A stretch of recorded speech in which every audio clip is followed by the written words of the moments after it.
come true. I'll need no soft lights to enjoy. A little late.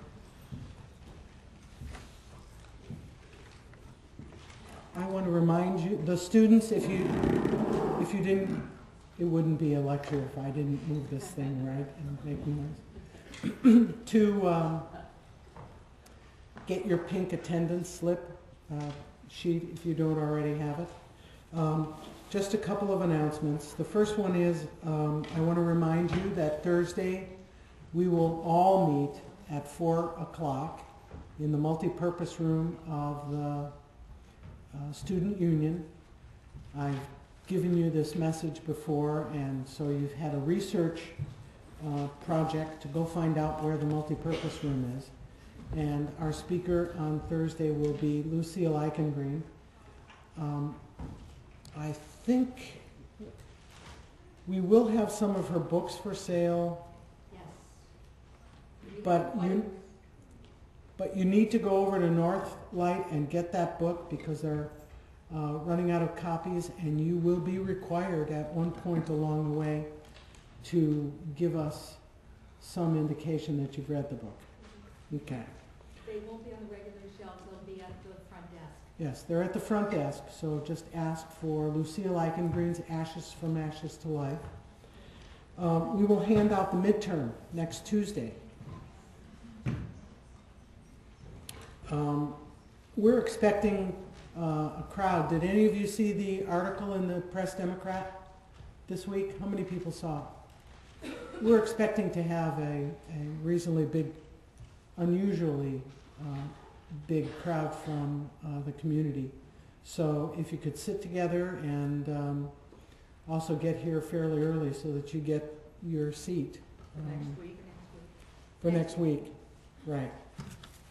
And next week our speaker will be Jerry Fowler, who is the director of the Committee on Conscience at the United States Memorial Museum, Holocaust Memorial Museum.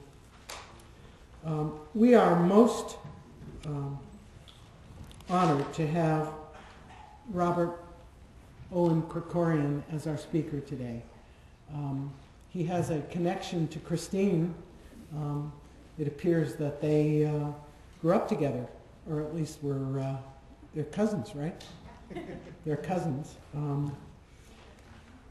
In addition to being Christine's cousin, Robert is a diplomatic historian in the Policy Studies Division office, in the Office of the Historian in the United States State Department.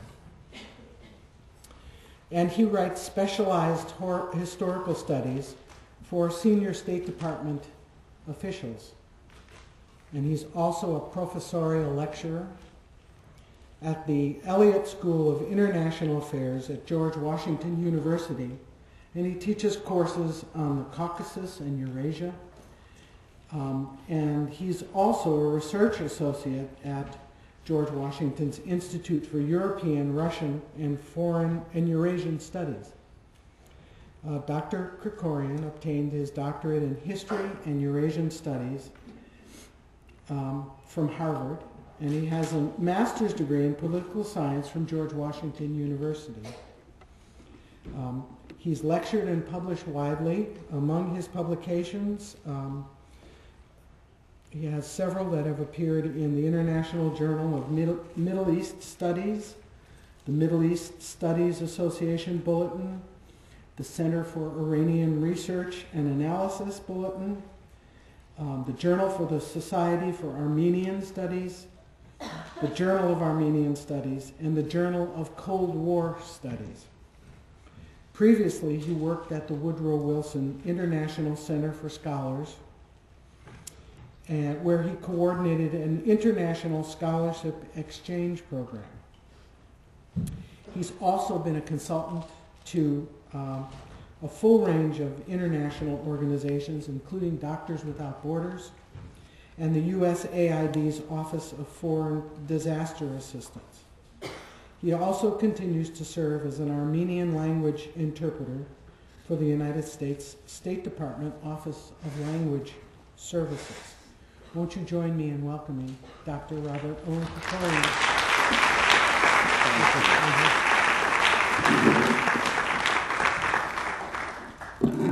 Thank you very much.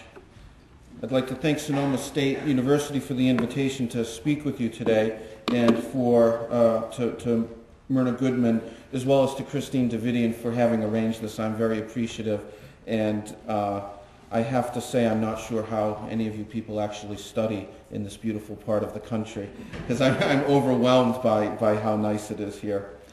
Before I start, I have to give my standard disclaimer as a State Department employee that I am here in my capacity as a lecturer at George Washington University, and the opinions that I express will be my own and not those of the State Department. Now today, as we discuss the Armenian Genocide, it's obviously a vast topic and one that can't be fully dealt with in this short period of time. So what I would like to do is break it into two parts, because I know that the theme is remembrance and resistance. So for the first part of the lecture, what I would like to do is kind of give you an overview of the Armenian Genocide, the context in which it took place, and then move on to show how the historical memory and perceptions of the Armenian Genocide had an impact in Soviet Armenia as they strove for independence when the Soviet Union collapsed, and how the memory of the Armenian Genocide was really an instrumental factor in propelling the Armenians towards independence. To begin trying to understand the Armenian Genocide, we need to put it in the context of the collapse of empires.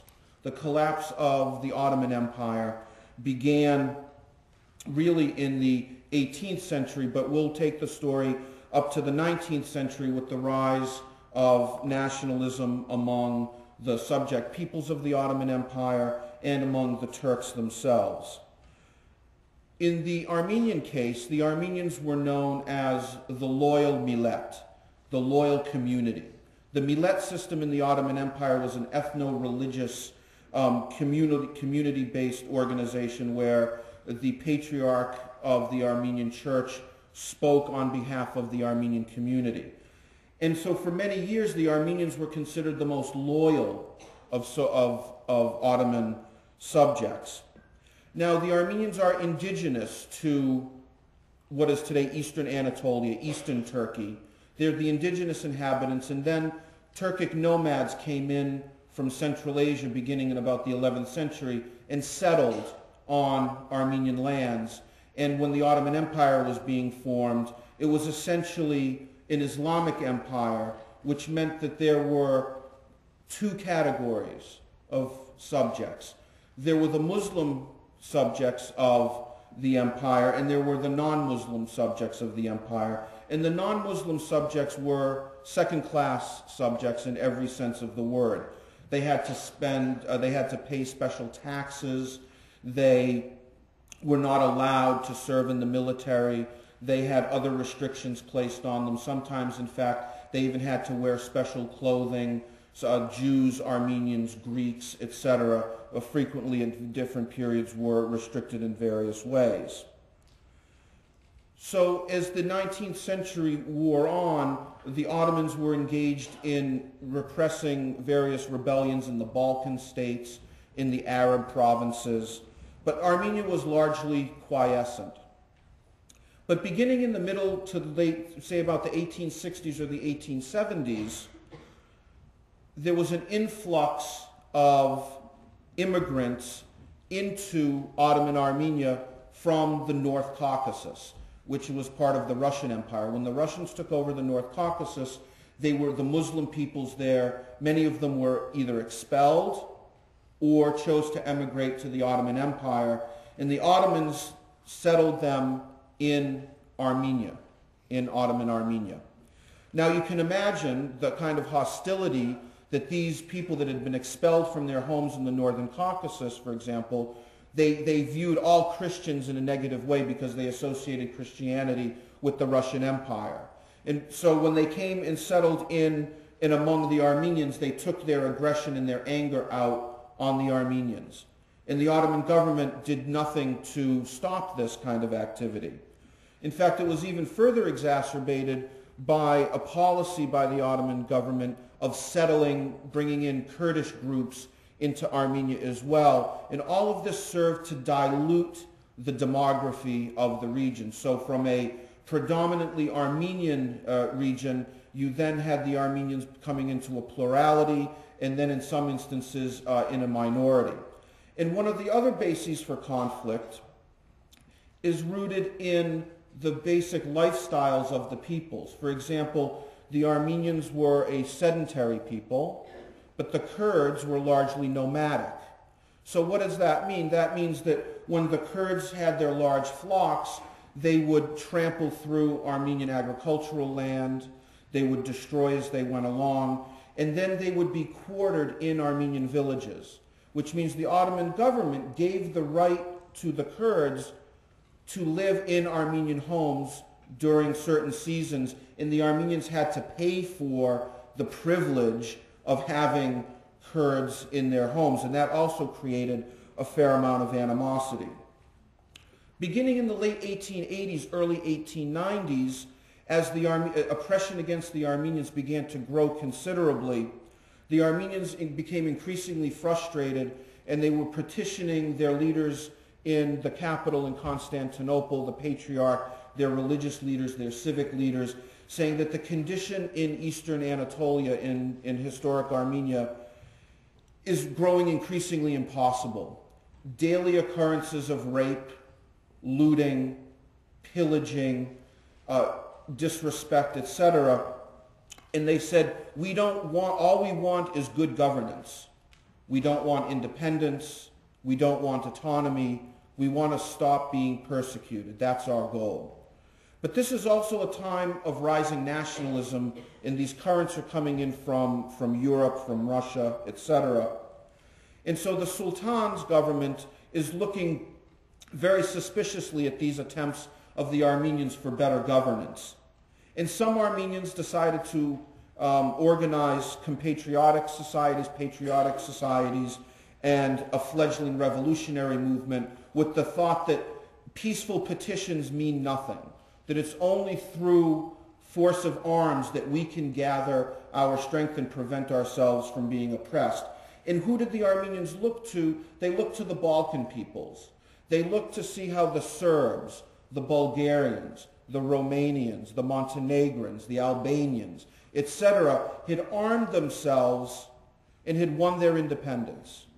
In fact, at the Congress of Berlin in 1878, where some of these issues were discussed, as the Russians had defeated the Turks in a war and had gotten a very good and favorable settlement, but the European powers, especially Great Britain, were very suspicious of Russian motives, and they forced a reinterpretation of this particular treaty, and they met in Berlin, and many of the Balkan peoples came to present their petitions for greater autonomy and independence, etc.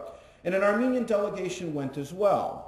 And this Armenian delegation was led by the Armenian Catholicos, the head of the church.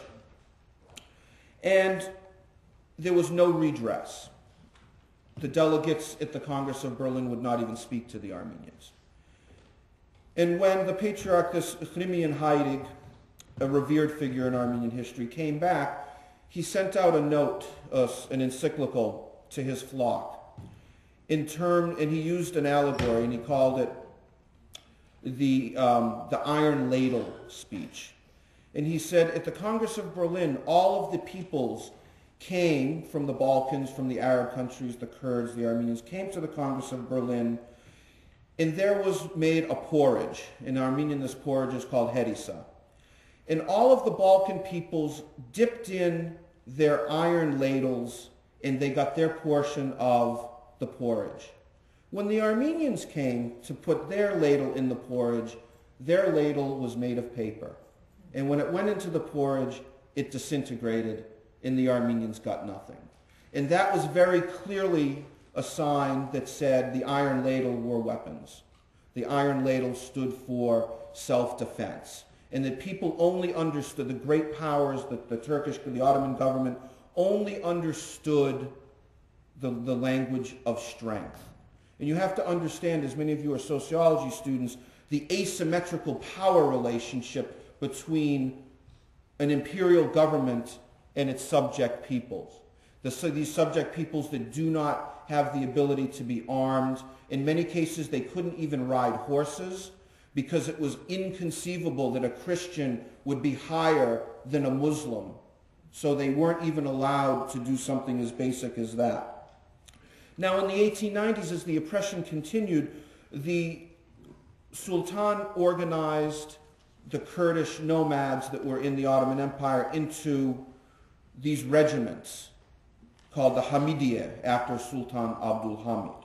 In the Hamidiyya cavalry regiments, their main purpose was to oppress the Armenians. So they continued the looting, the pillaging, the raping, the destroying. And by the mid-1890s, the Armenians had had enough. And in several places, they rebelled. And the price of that rebellion were widespread massacres throughout the Ottoman Empire from about 1894 to 1896, 1897, that took the lives of approximately 300,000 Armenians. But that was really just the beginning. The oppression, the way that the Hamidian massacres would largely work is that the Ottoman, the town crier would sometimes come out and beat a drum or blow a bugle, and the Muslim mob, which had been armed, the Turks, the Kurds, would attack the Armenians, and then maybe given a 3-day window to rape, loot, and pillage, and then the bugle would be blown again or the drum would be struck again, and then the massacre would stop. And it was a very organized and very devastating thing psychologically for people. But this situation, so these massacres took place, and then by the turn of the century, even the Turkish population of the Ottoman Empire had had enough of the Sultan, and in 1908 he was overthrown in a revolution that was undertaken by a group of reformist army officers known as the Young Turks. The Armenians, the Greeks, the Arabs, the Assyrians, the Balkan peoples, those that were still under Ottoman rule, rejoiced at this, because the Young Turks took the slogans of the French Revolution, fraternity, equality, etc., and promised that all subjects of the Ottoman Empire would be equal. So the Armenians and others were delighted that finally they would have equal citizenship and equal status in the Ottoman Empire. Unfortunately, among the Young Turks was one faction, the Committee of Union and Progress, that became rabid Turkish nationalists. And they took over the government, and what we have, for those of you, so you've studied the Holocaust, one analogy would be how the Nazi Party took over the German state. So what we have in this case is the Young Turk, the Committee of Union and Progress, taking over the Ottoman state. So from 1908, they come into power. 1909, just less than a year later, there's another massacre of Armenians in a place called Adana on the Mediterranean coast, where about 30,000 Armenians are massacred. And this shattered the dreams and the hopes of the Armenians that they would be welcomed as equal citizens in the Ottoman Empire. And so, for example, from the 1890s until the First World War was a major period of Armenian immigration into the United States, for example. The opportunities for people, or for Armenians to work in their villages, was really precarious. So many of them came to the United States and worked in factories, worked in mills. And they first came to the East Coast, to New England, and then gradually they came out to places like Fresno, for example. What they wanted to do was save money. They didn't want to stay here. They wanted to save money. They wanted to go back home eventually and buy a plot of land and settle down and have secure and safe existence. But that didn't happen, because by 1914, World War I breaks out. But right before the World War had broken out, there was finally a reform plan. The great powers, who had always used the Armenians and others for their own purposes, and this must be viewed in the context of an overwhelming British-Russian rivalry, because the British, which had this far-flung world empire, were obsessed about the safety of India. Everything that the British undertook was for the safety of India. And the Ottoman Empire, which ruled Armenia and the Arab provinces, was viewed as the gateway or one of the gateways to India. And of course, we have something called the Great Game, where Britain and Russia were competing in places like Central Asia and Afghanistan.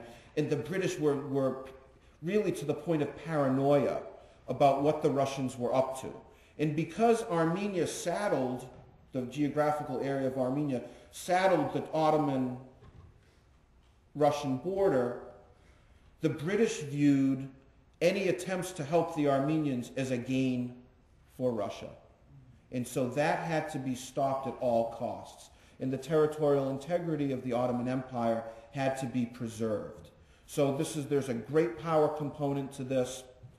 And finally, in 1914, in February, before the World War breaks out, the great powers had gotten together and they had decided that the Armenian provinces in the Ottoman Empire needed reform. Because if the reforms didn't come, then the Russians were going to take advantage of the situation, and the French and the British, etc., didn't want that. So they had two governors, Westerners, Europeans, were going to be appointed into two large provinces, Armenian provinces in the Ottoman Empire, and they were going to reorganize the gendarmerie, the police force. Christians would be assigned to the military and the police, etc. So these officials arrive in the Ottoman capital, and they're about to make their way to their assignments when World War I breaks out, and the Ottomans throw in their lot with the Germans and the Austro-Hungarians against the British, the French, the Russians. As in any war, who always suffers? It's the civilian population. For the Young Turks, for this Committee of Union and Progress, which was headed by a triumvirate of three Turks, so Cemal Pasha, Enver Pasha, and Talat Pasha, and they would be the equivalent for the Armenians of, say, Hitler, Himmler, Goebbels, etc. They went in on the German side during the war with the hope that they would be able to reach their goals of a pan-Turkic empire, which means unifying, because they had lost the Balkan provinces. Egypt had been occupied by the British. The Italians had occupied parts of North Africa.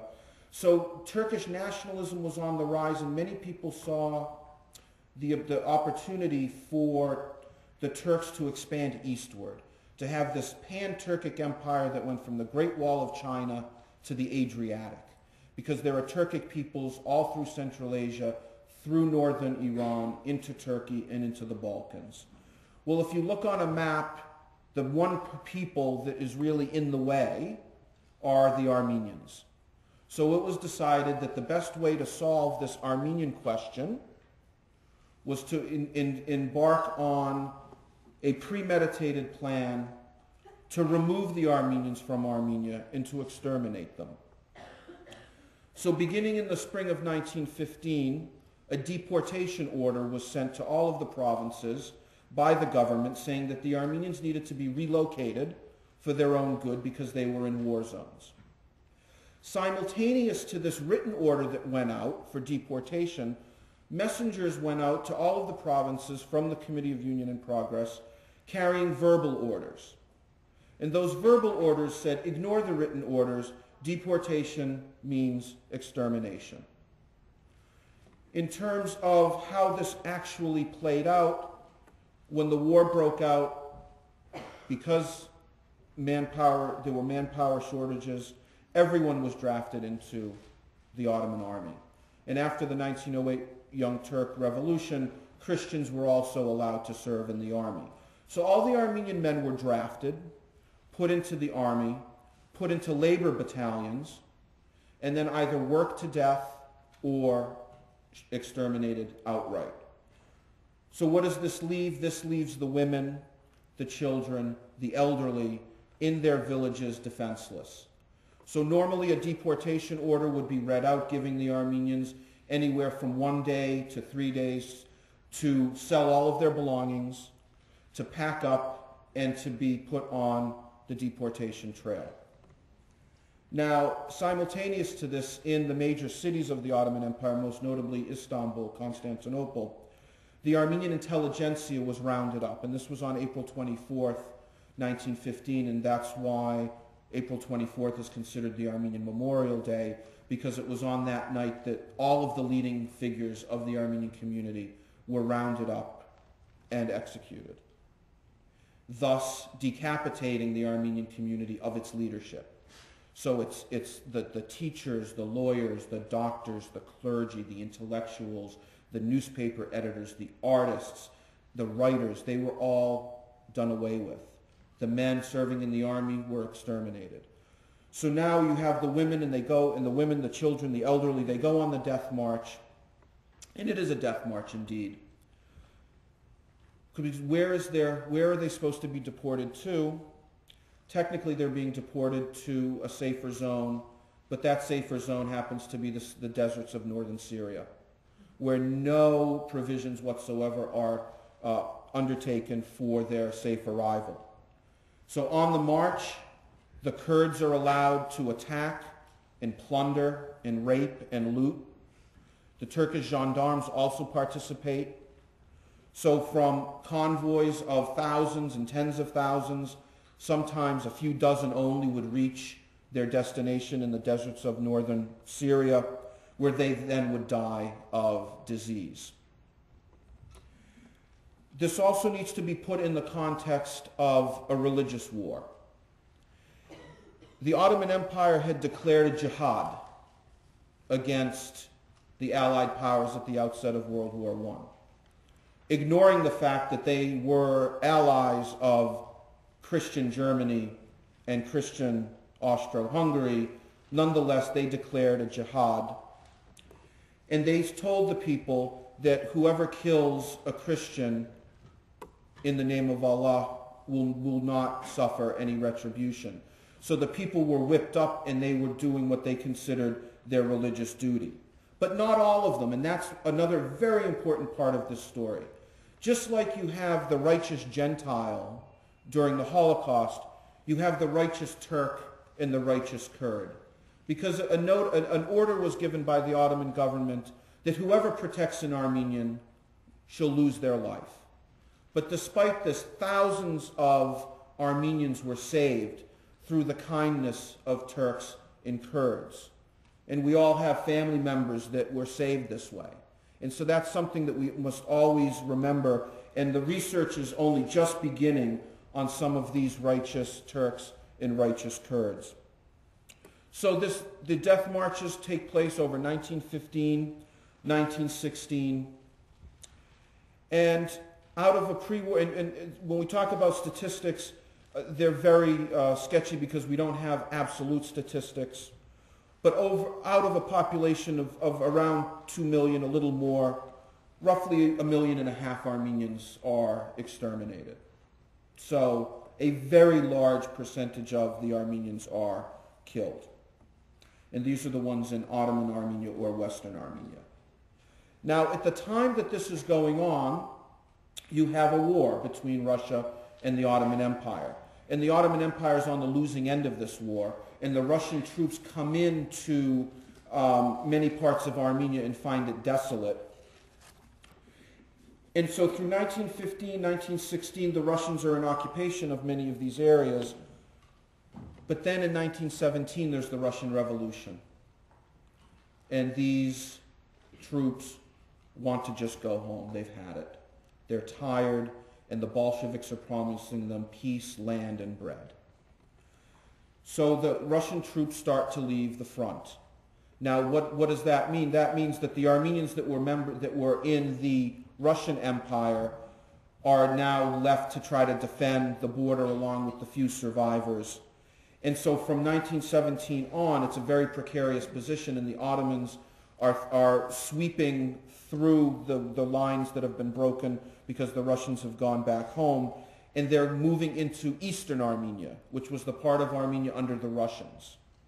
And there they threatened to complete the genocide by exterminating the eastern Armenians, just as they had exterminated the western Armenians.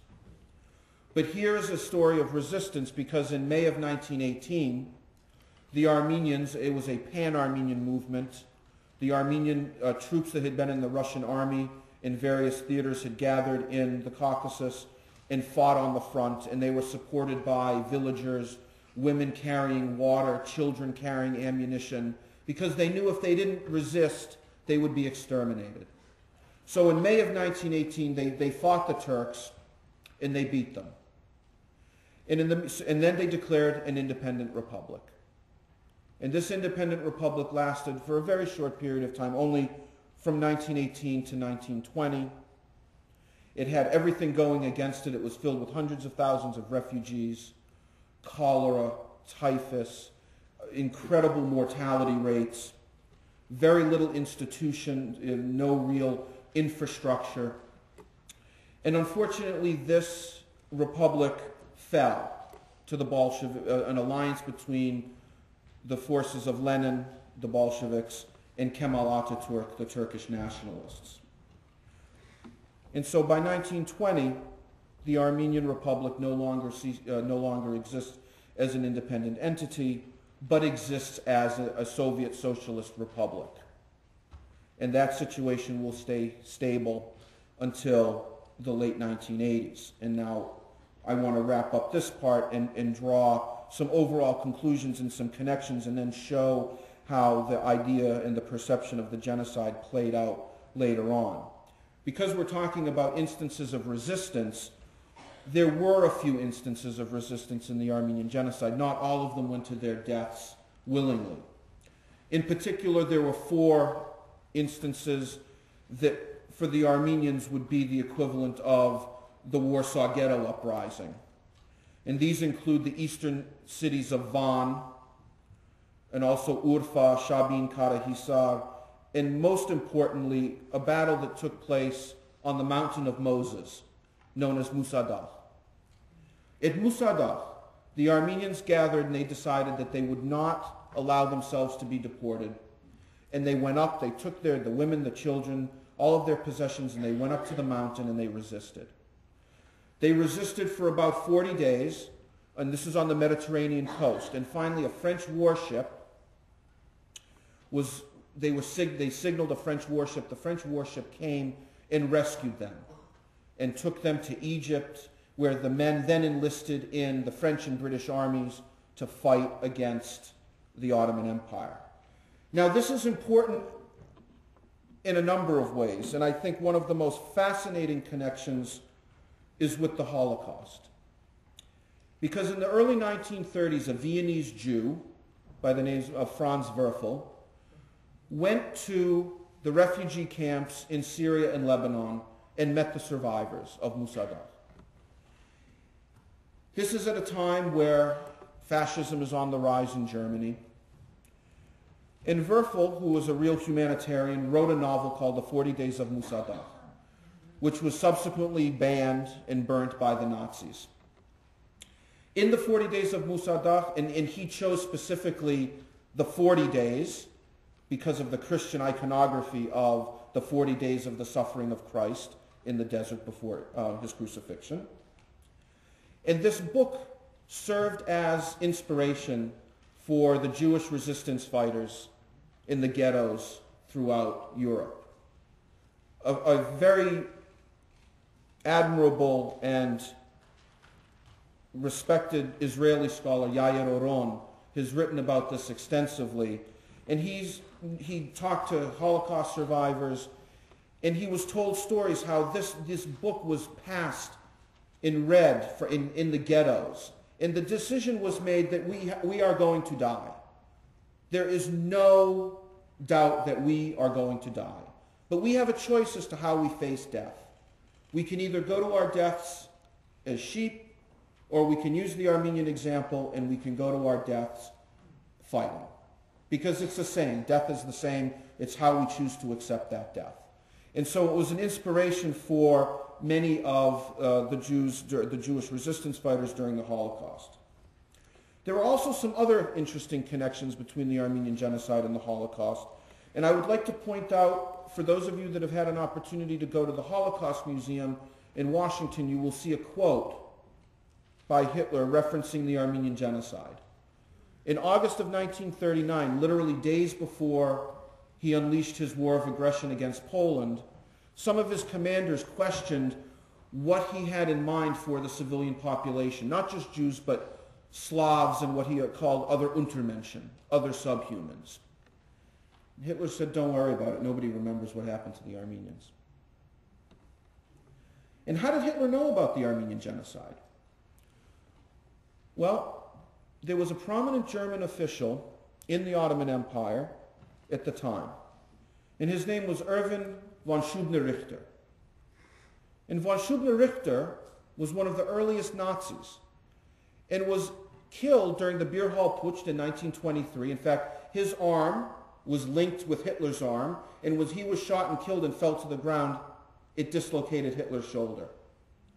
This man wrote voluminous reports back from the Ottoman Empire to the German Foreign Ministry about the extermination of the Armenians, and these documents are all available. So surely he talked to Adolf Hitler about this.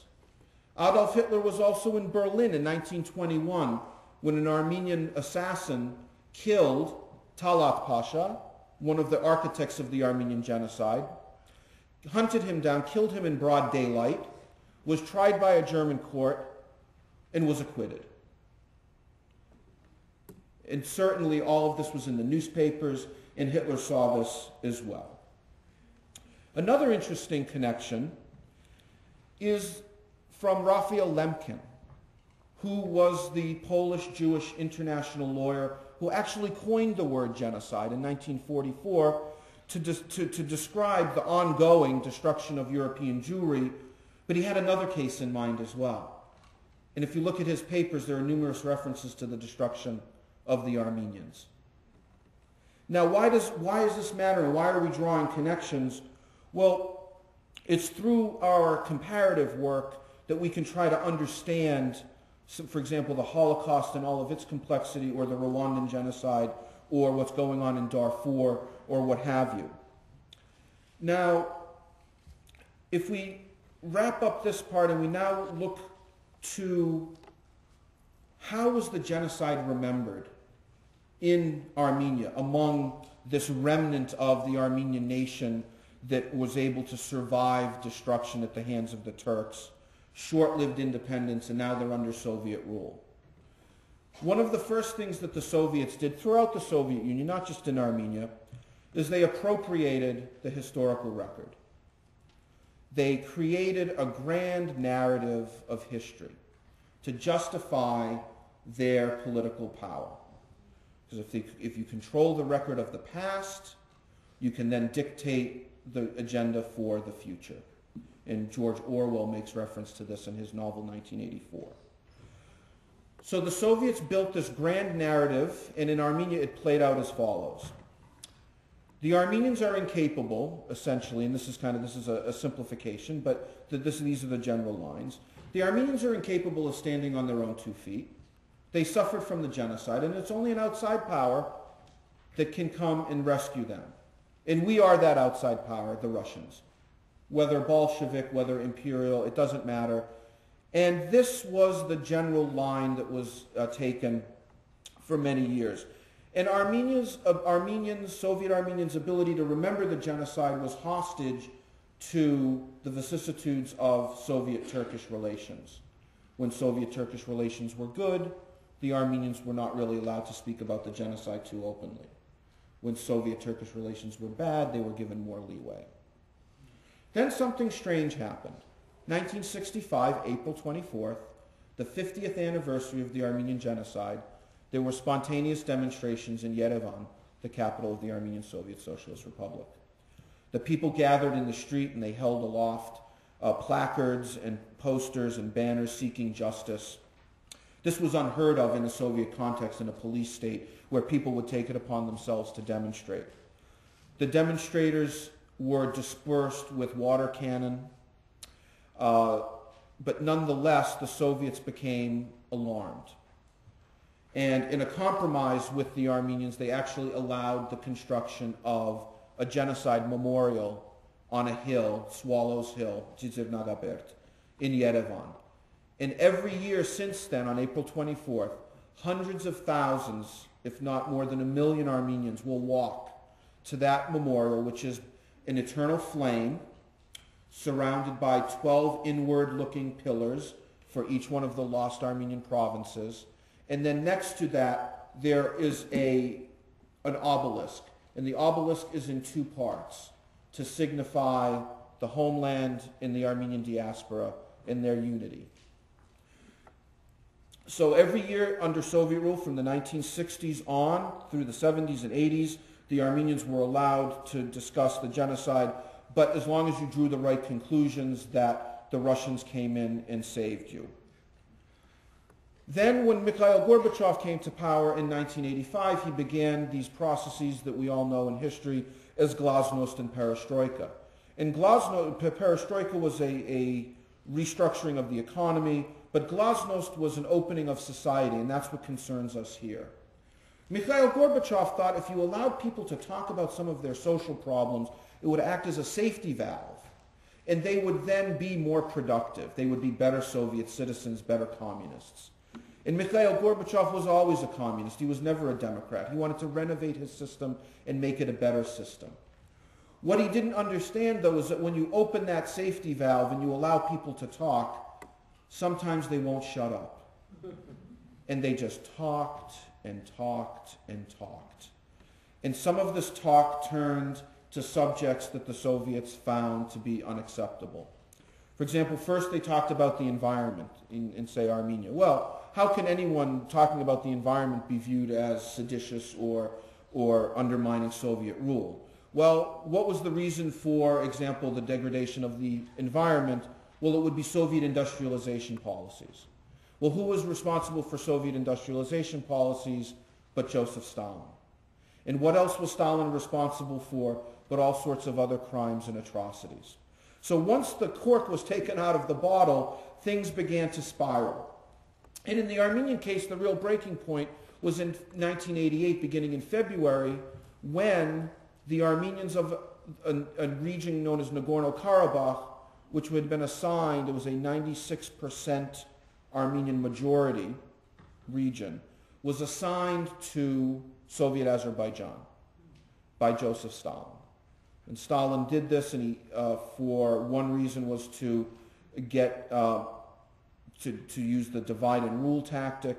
Another reason was to placate the Turks, the Kemalists, who were allies with the Azerbaijanis and wanted this situation so that they could have some sort of leverage as well. So 2 regions, Nakhichevan, that had about a 50% Armenian majority, and Nagorno-Karabakh, which is an overwhelming Armenian majority.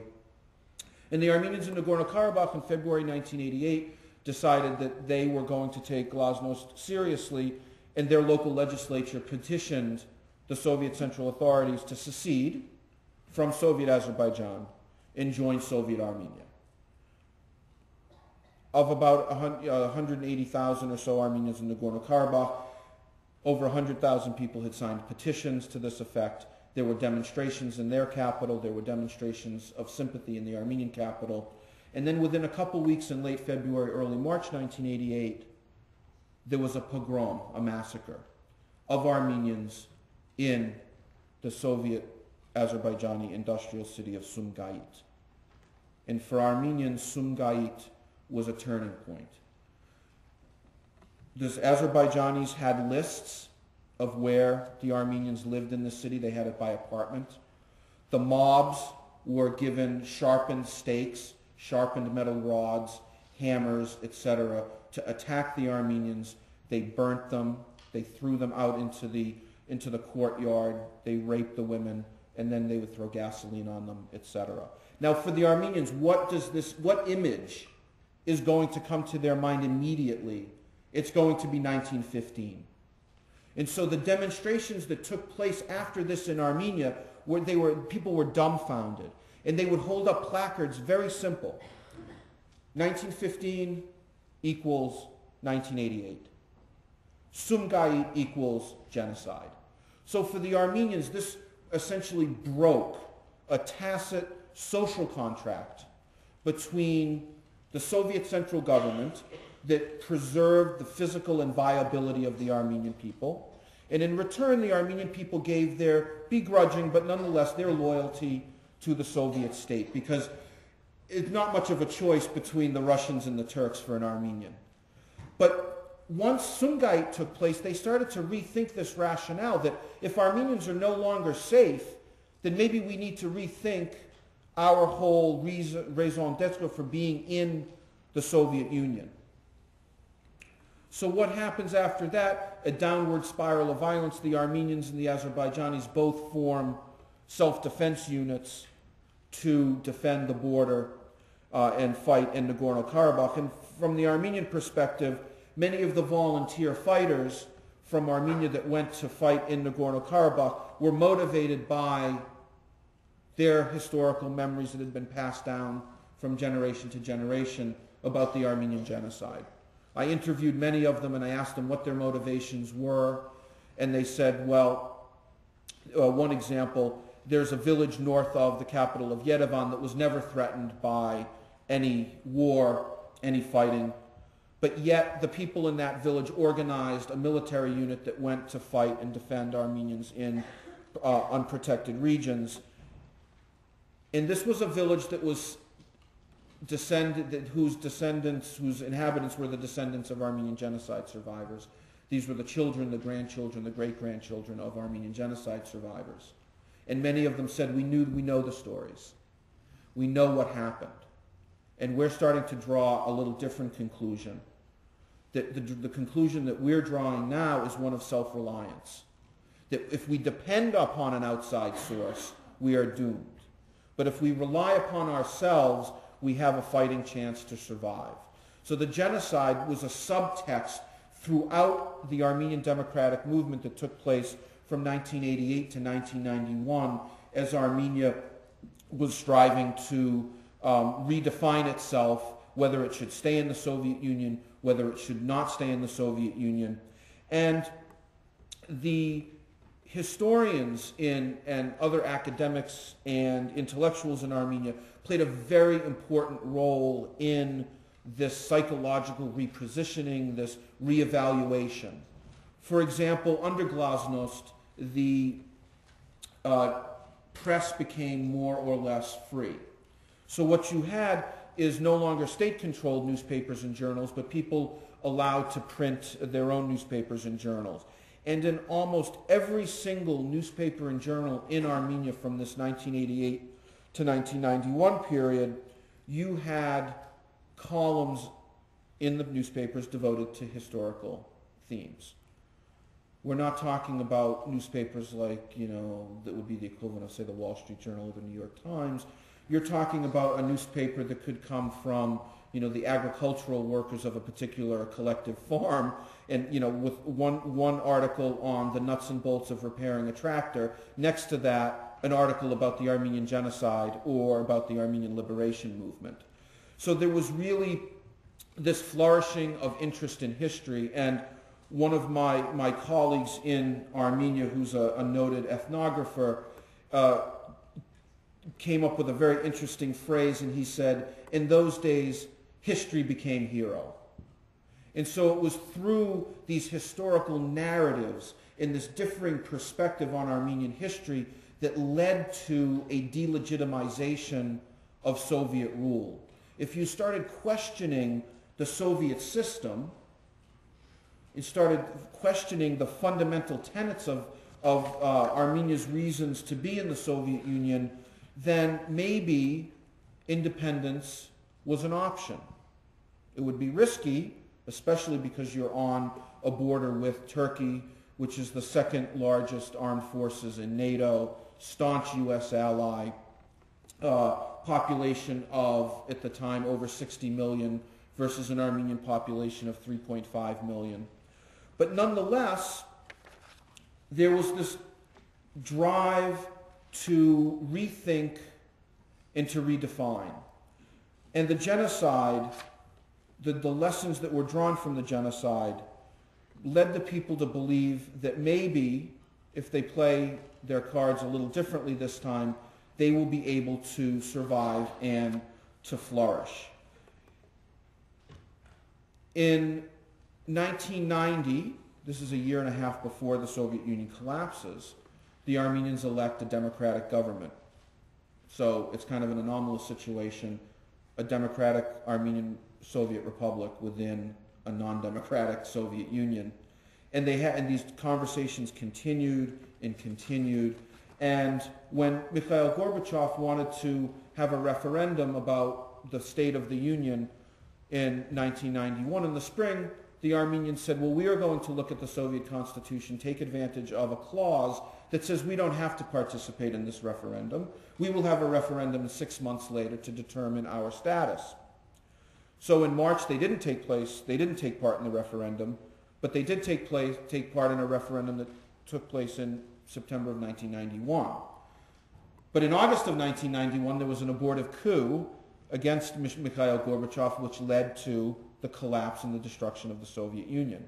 And thus Armenia was able to declare its independence and become a member of the United Nations and a member of the international community. So today, for the last 15 years or so, the Armenian government has been grappling with the issue of the genocide, how to deal with it.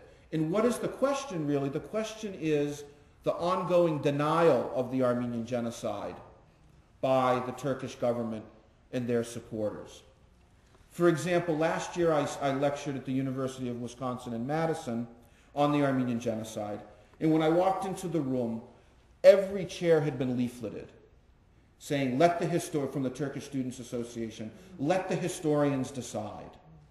That it was a civil war, that, which is ironic considering civil wars don't usually take place when there are no armed combatants on one side. But nonetheless, it was a civil war. Armenians were rebelling, also difficult to rebel when most of your men have been drafted into the army. But there's been this ongoing campaign of denial that has taken place ever since the foundation of the Turkish Republic. And how does that play out on the level of geopolitics? Well, the Turkish border with Armenia is blockaded. Turkey refuses to have diplomatic relations with Armenia. They've recognized their independence, but they don't have relations. Technically, it's because the Armenians occupy Nagorno-Karabakh and areas outside of Nagorno-Karabakh. But the real reason is Turkey's unease and discomfort with the issue of the genocide. It is largely a taboo topic in Turkey. People that do discuss it are sometimes jailed. For example, there's one human rights activist, Ragip Zarakolu, who has a printing house. His printing house has been burned down 3 times because he has printed material on the Armenian genocide. People have been arrested for having maps with the geographical designation Armenia on them. People that are, say, Westerners, Armenian diaspora, descendants of genocide survivors that go back to Turkey to try to find their ancestral villages are shadowed by the Turkish security services and harassed. Any Turkish intellectual or academic that tries to write on the genocide is largely forced to do so from abroad. The most prominent is a scholar now working at the University of Minnesota named Taner Akcan, who was a Turkish human rights activist and was jailed by the Turkish authorities, and realized, if the Turkish authorities can do this to me, I wonder what the Ottoman authorities could do to non-Turks. And he just wrote an important book called From Empire to Republic, The Armenian Genocide and Turkish Nationalism. And it sounds like no big deal except for the fact that he actually uses the term Armenian genocide, calls it by its rightful name. In Turkish, you don't talk about the Armenian genocide in the Turkish language. You talk about the alleged Armenian genocide. Sözde Ermeni soykırımı, the alleged Armenian genocide. It's always in quotation marks. It's viewed as a tragedy. It's viewed as a civil war, etc. So for Armenia, this is a national security question, because you have this unrepentant genocidal regime on your border that says, we never did anything, but if you don't behave yourselves, we'll do it again. And in fact, members of the Turkish General Staff have said the Armenians have to realize that they need to learn the lessons of 1915. Well, how does that going to play out in a small country that's landlocked and surrounded? Despite this, the Armenian government has said we will establish relations with Turkey with no preconditions, which means you don't have to recognize the genocide a priori, but maybe we can discuss it afterwards. And there have been some movements towards a dialogue, but it's really in its infant stages. And until Turkey can democratize adequately, there probably will be no real movement on this issue. So in conclusion, what I would like to just say is to try to demonstrate, through some comparative work, how the Armenian genocide played out and still plays out in Armenia today. And for those of you that are interested in the Holocaust, you can also look at the impact of the Holocaust on the creation of the State of Israel. For example, I think was it Tom Segev that wrote the book, The Seventh Million? So there's these perceptions, and this is an important notion as well, that perception is sometimes more important than reality. It's how events are perceived, it's how events are remembered, it's how events are passed down from generation to generation, have very important ramifications. I think for those of us in the United States, it's very difficult because we come from such a young country, right? We're only a little over 200 years old. For people like the Jews or the Armenians that have a civilization dating back millennia, there's a lot of remembering that goes on. So with that, I will thank you, and I'd be more than happy to answer any questions.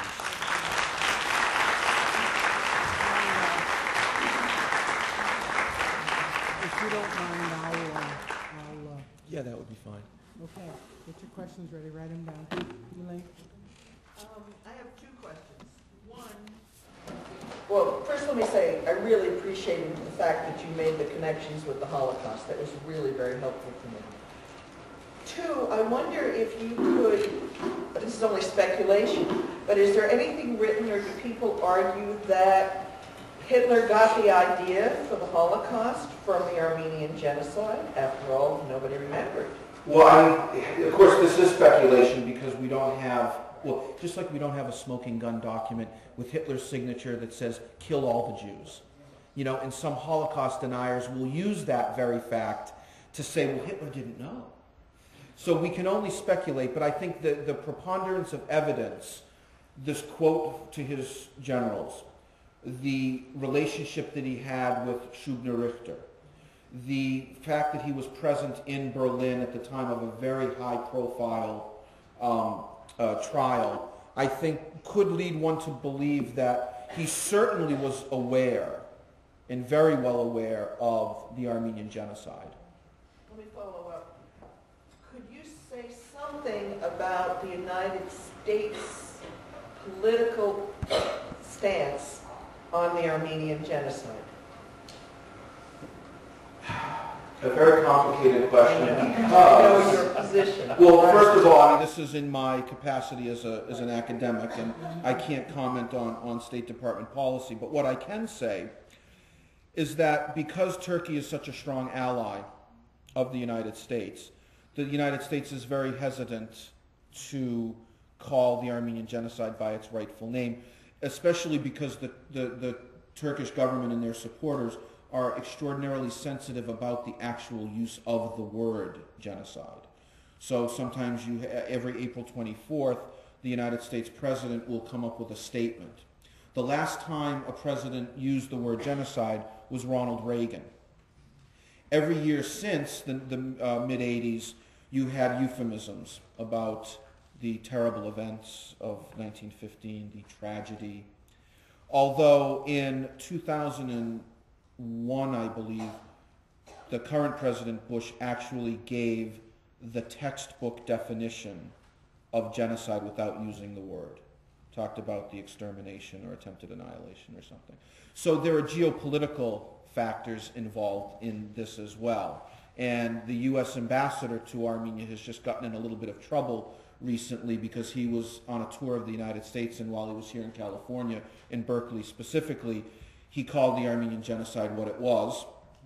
and said that he had actually studied the documents and had read extensively. And then he had to clarify his position by saying he did that in his personal capacity and that it was inappropriate.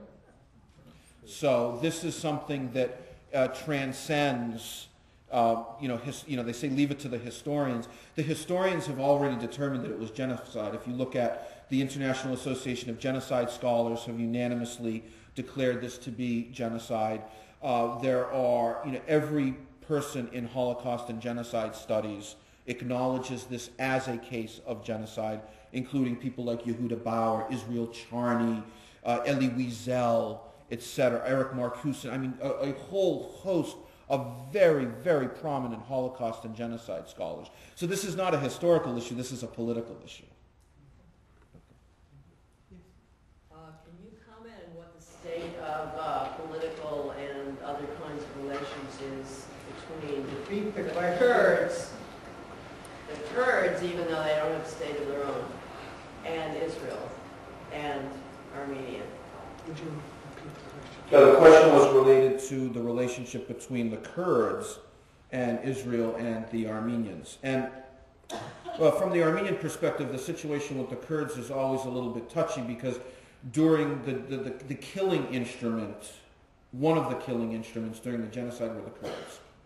In fact, there's an interesting story told by a Kurd that after a particular massacre of the Armenians, the Kurds, during the genocide, the Kurds were celebrating. But their commander was not celebrating. And his men went up to him and said, well, why aren't you celebrating? We just got rid of the Armenians. And he said, well, there's nothing to celebrate because now there's nothing between the Turk and the Kurd. So the Kurds have borne the brunt of Turkish oppression since the Armenian Genocide. They have been subject to ethnic cleansing. Up until very recently, they were not even called Kurds. They were designated as mountain Turks who had lost their language. Okay? So now, of course, you have Kurds also in Iran, in Iraq, in Syria, etc.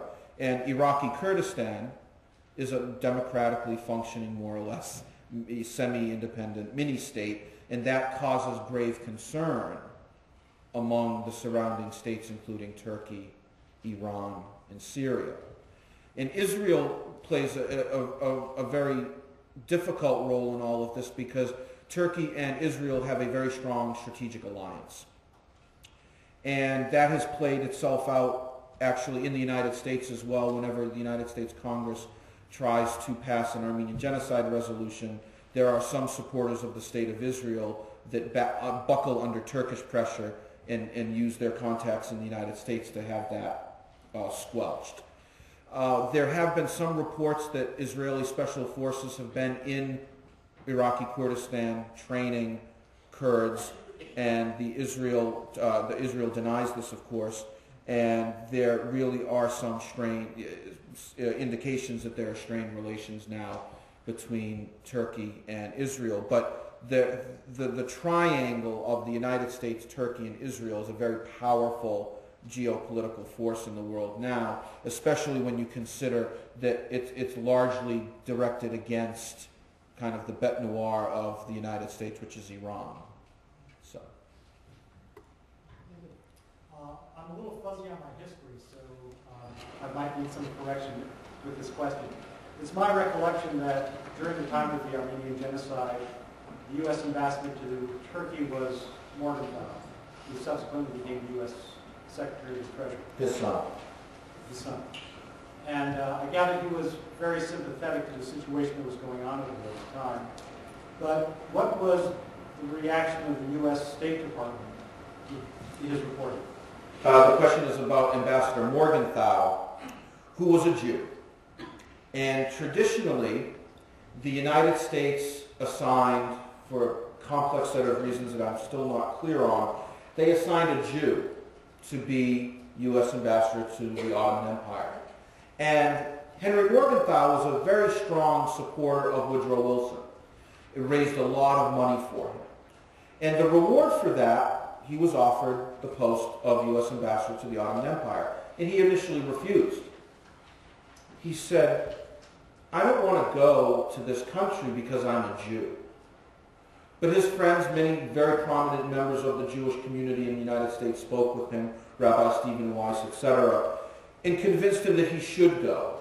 And one of the reasons he should go is because there was the fledgling Zionist movement that was, supporting immigration of Jews into Palestine, which was under Ottoman rule. So in any event, Morgenthau took up his position in the Ottoman Empire. And when the genocide, when reports started trickling back from the provinces, because the U.S. had consular agents throughout the empire, and they would send reports back to Morgenthau, he was outraged.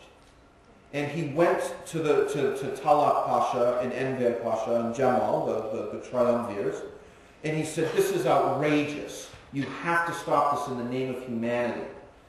And they said to him, "What are you complaining about? You're a Jew. We treat the Jews just fine." And he said, "Sir, I am not here as a Jew. I am here as the American ambassador and as a human being." So all of those reports he sent back to the State Department, and Secretary of State Lansing supported his efforts to pressure the Turkish government, the Ottoman government, to stop the massacres. But the massacres couldn't be stopped at that point, so the U.S. turned towards humanitarian relief. And the United States, it was really the first international human rights campaign. And this has been covered in a new book by Peter Balakian called The Burning Tigris, which I can recommend to all of you. It's called The Armenian Genocide and the American Response. And he puts the Armenian Genocide in the context of American humanitarianism and how they raised record amounts of money for Armenian and Syrian relief. And that's just a little minor aside, is that we talk about the Armenian Genocide, and that's the commonly accepted term. But it was more than just the Armenians. The Greeks were exterminated, and the Assyrians were exterminated. So in many ways, it was a Christian genocide in the Ottoman Empire, but no one really talks about the Assyrians because they were a smaller group, or the Greeks. So just to go on the record as saying that those peoples also suffered tremendously. But in any event, the U.S. raised millions and by today's standards, hundreds of millions of dollars to provide relief, to provide food, clothing. They set up orphanages. In fact, in one part of Soviet Armenia and then the Independent Republic of Armenia, there was an orphanage established that saved about 100,000 Armenian orphanages. They also paid for Armenians. After the war, when the Ottomans had been defeated, Armenians, the survivors, went out into Kurdish homes and Turkish homes and Arab homes and tried to bring back the children.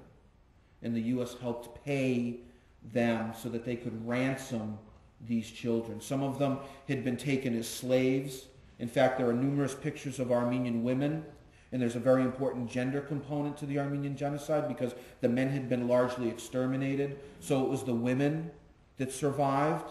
And from from like an oral history tradition, the women passed on the stories. But there are numerous photographs of Armenian women with tattoos from forehead to chest, marking all of their owners.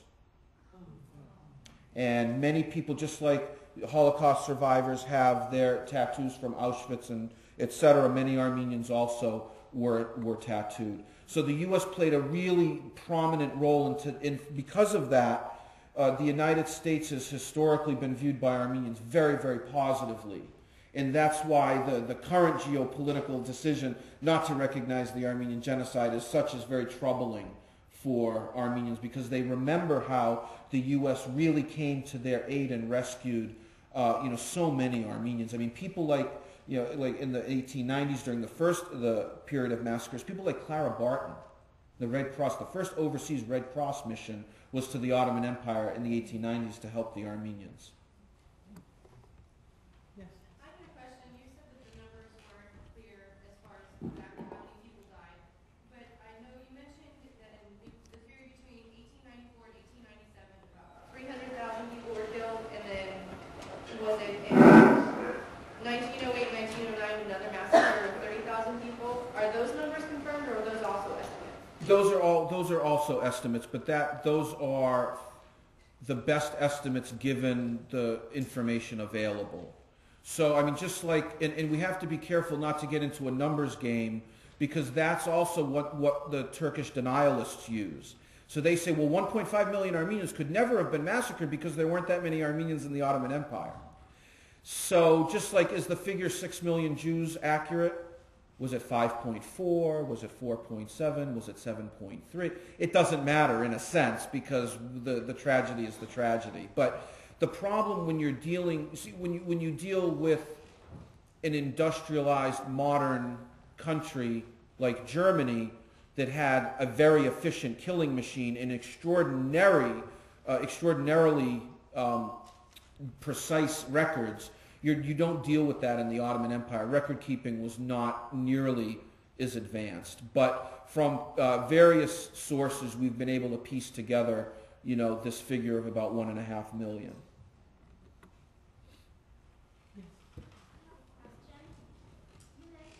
The Armenians were indigenous people to Turkey.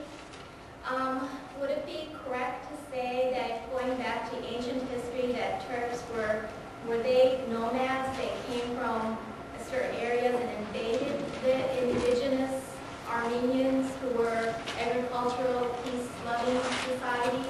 Would that be correct to say? Well, yeah, what I had mentioned is that the Turkic peoples, and had come in from Central Asia, and they came in various waves beginning in the 10th century. So you had various kinds of Turks. You had Seljuk Turks, you had Ottoman Turks, you had people known as Turkomans, and their descendants today are the Uzbeks, the Kazakhs, the Kyrgyz, the people from Central Asia, as well as Azerbaijanis and the Turks in the Republic of Turkey. So when these huge population movements were taking place in the Middle Ages, that's exactly what happened. They came in and they settled. And they settled on this land that today is known as Turkey, but large parts of which were known as historic Armenia. And it's interesting, I just read a piece, this just reminded me of a piece I read in the paper the other day, that the Turkish government has decided that 3 species of animals whose Latin names include the word Armenia have to be changed. So, for example, there's a wild sheep that's known as Ovis armeniana, and it is now Ovis ariente anatolicus. So their denial of everything Armenian has reached the point of actually banning, because they said these are seditious and separatist names. And those names can be used to try to break up the unity of the Turkish state. Robert, I would like to ask a question, and that is, I don't think that the Turks are necessarily any different, really, than any other group of people. But I would like to know what is behind this persistent denial. Isn't there some other motive? The question was about motive, and you're right. It has to do with an educational system, right, that propagandizes. And why would you have an educational system to propagandize? Well, if we look at the Holocaust, for example, Germany was defeated and occupied, and they had a denazification program, right? So that the Western powers essentially dictated to the Germans that they had to fess up to this, and it had to be remembered properly. In the Ottoman case, the Ottoman Empire fell, and Kemal Atatürk established the Turkish Republic. Well, who were many of the founders of the Turkish Republic? They were former regime elements, as they're called in today's parlance. They were the Young Turks, and many of them have blood on their hands.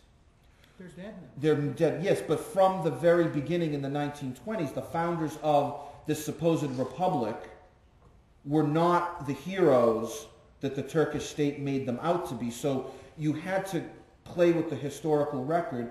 And there's also a psychological issue, because for many centuries the Turks felt that they were besieged by foreign powers, and those foreign powers were using the ethnic groups within the Ottoman Empire to destroy the unity of the state. So the Turkish state is really run to a large measure by the military.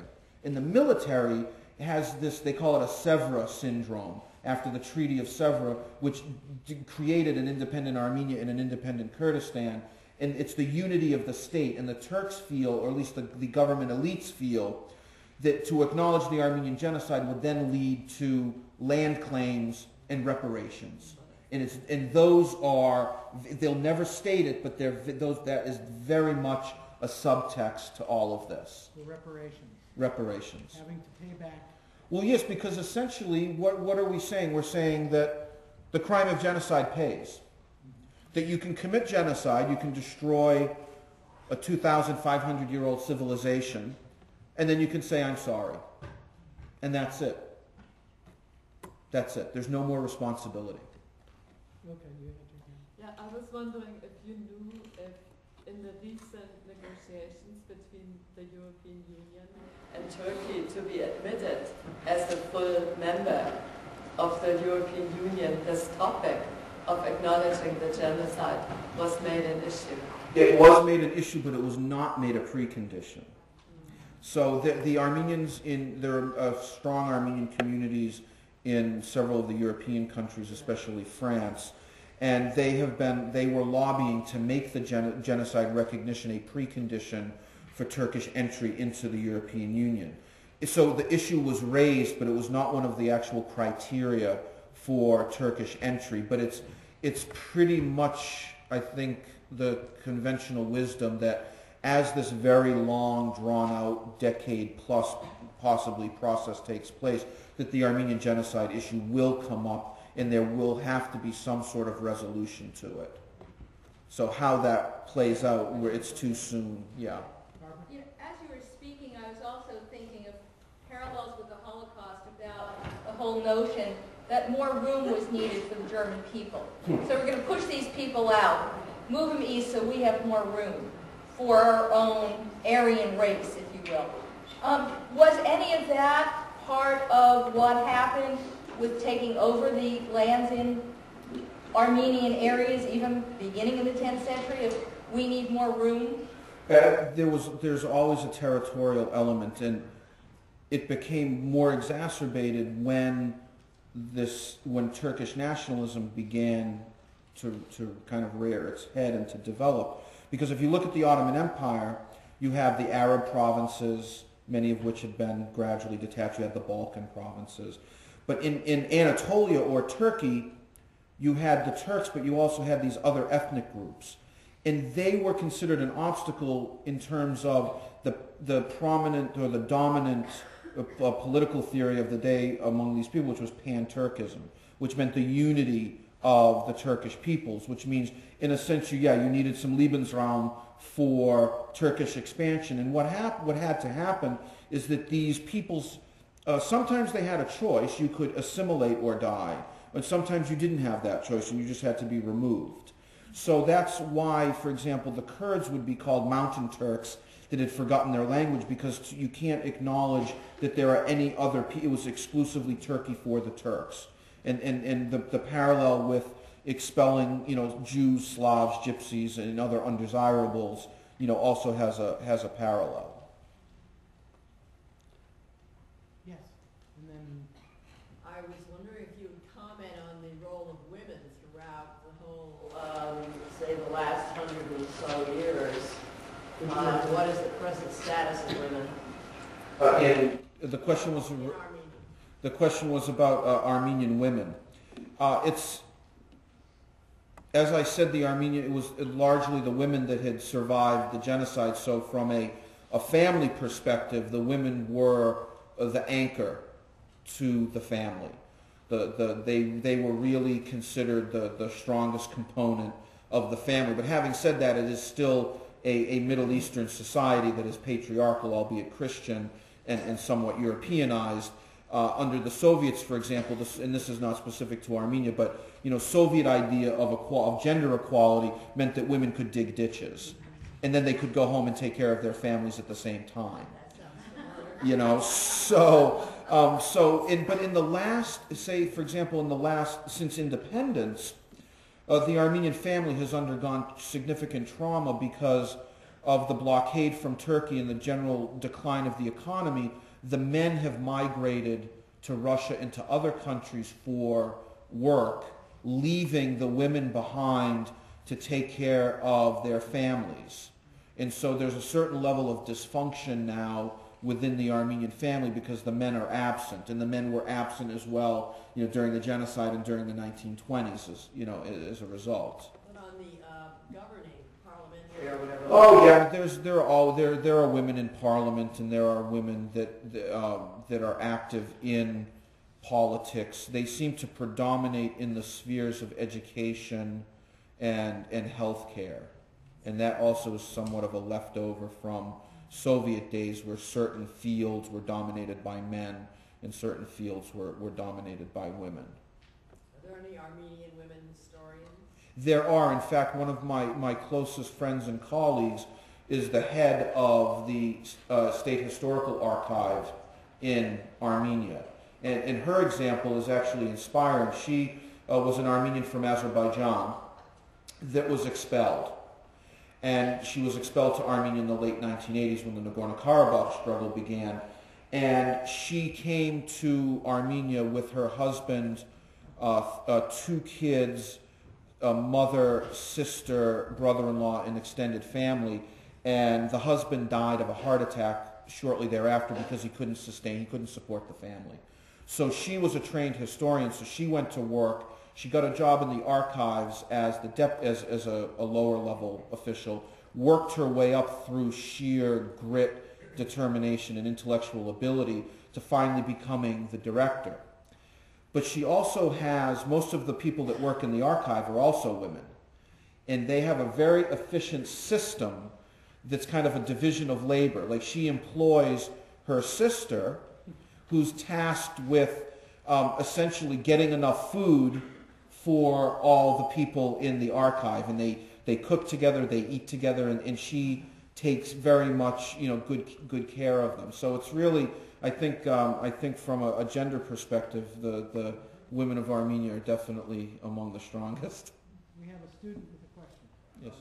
If the U.S. was to buddy up with Armenia and kind of forego Turkey, would it be a strategic advantage for them? I'm a little sketchy on my geography, so I don't know the actual location of Armenia, but I'm assuming it's pretty close to Turkey. Yeah, it's on the eastern end of Turkey. It's between Russia in the north, Iran, and Turkey. It's between the Caspian Sea and the Black Sea. So if the United States was to say, okay, Turkey, we're done, we don't want to put up with you anymore, and buddy up with Armenia, agree to... Probably not a good idea from a strategic point of view. But that doesn't mean that you can't be forthright about history. For example, I would say that Germany is still and Japan are still very strong allies of the United States, yet they were forced to acknowledge the sins of the past.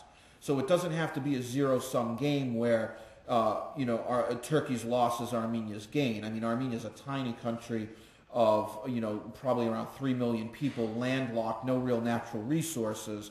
So I don't think anyone expects the U.S. to forego its important alliance with Turkey for the sake of this little speck of land. But what we could expect is a more is a foreign policy more consonant with the rhetoric that we hear about human rights and certain democratic values. Yes. I have actually 2 questions. You care to comment on the Israel government's position on Armenian genocide, and if they're helping basically get rid of this denial, or I think they're allies with Turkey. So how does that play? Is that government going through the Holocaust and so on? What's their position? And second, Armenia being a small country of 3 million with no natural resources, how are they going to stand up against maybe another invasion from either side? I mean, from technically 3 sides. Is there anything they can do? I mean, is there any hope? In terms of the first question was related to the stance of the State of Israel on the Armenian genocide, and I would refer you to the work of most of my information is derived from a reading of the press, an occasional article, but most specifically the work of Yair Oron, A-U-R-O-N, who wrote 2 seminal books one called The Banality of Indifference, the other the Banality of Denial, taking off of Hannah Arendt's The Banality of Evil. And he looks at, in one book he looks at Zionism and the Armenian Genocide, and where he traces how the Yeshuv, the Jews in Palestine in this period of the Armenian Genocide were cognizant of the genocide. They wrote about it. They were fearful that this could then happen to them. And in the second, and so he documents all that. He looked at Israeli archives. He looked at Israeli, at Hebrew language, sources, and pieced together this really fascinating story where he talks about, as I mentioned before, the 40 days of Musadat and its impact. In the second book called The Banality of Denial, he specifically talks about the state of Israel and its position. And he argues that after the Holocaust, there was essentially two trains of thought. One, never again, and the other, never again to us. And he would argue that that many leading members of the government and society are the never again to us. But there are still many people within Israeli society and within Israeli academia that are very supportive of talking about and acknowledging the Armenian Genocide and are embarrassed when the Israeli state decides to support the Turkish view, for geostrategic reasons. For example, a few years ago, the Israeli Minister of Education, Yossi Sarid, participated in an Armenian Genocide Memorial service in the Armenian quarter of Jerusalem. And he said, I am here as a Jew, I am here as a human being, and I am here as the Israeli Minister of Education. And the firestorm that broke over his head was tremendous. But yet, people like Yehuda Bauer and Israel Charny from Yad Vashem, these people are vociferous in pushing recognition of the Armenian Genocide.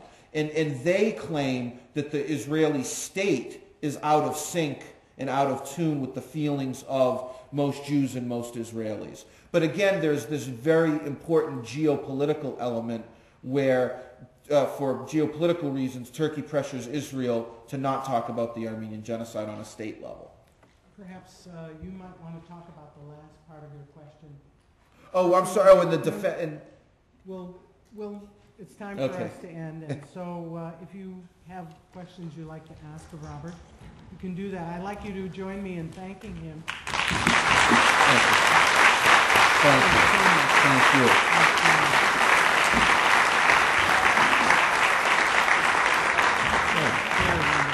Okay, I'm glad you enjoyed it. Very wonderful. Good opportunity.